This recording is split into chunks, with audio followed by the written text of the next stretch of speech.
We actually got the entire village involved within the first week of my coming into office, where people did Shramdan, voluntary service, to manually desilt the reservoir.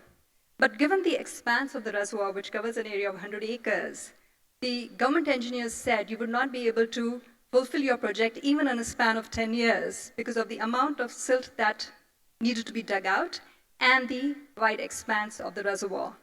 And that's why we needed machineries, which unfortunately even in the 21st century, at least in our state, you're not allowed to use machinery for rural development, which I think is rather unfortunate. But I'm hoping when people like you and I start asking and demanding the government to make the changes, the change will happen. We're able to desilt 10 acres of the reservoir.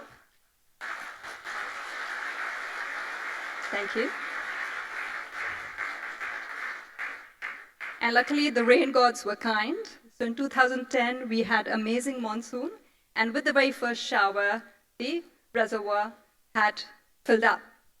But that is not the condition today. Unfortunately, this monsoon and the previous monsoons weren't that good. So my reservoir at the moment does not look like as it does in this photo. So we have to find more relevant solutions. The very basics in villages are not available.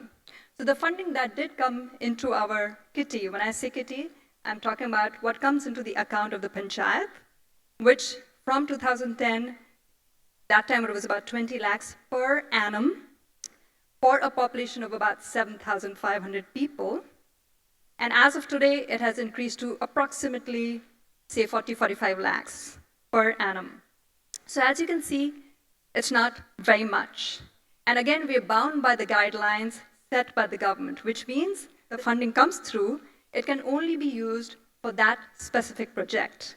And I hate to share this, but Tonk, the district that my village falls in, had been declared as a backward district or an underdeveloped district. So we got an additional funding called Backward Regional Grant Fund, with which we were able to construct the roads, internal roads within the village, because of which we were able to build the basic infrastructure. And that is what I focused on during the first term, after asking the villagers what their priorities really were.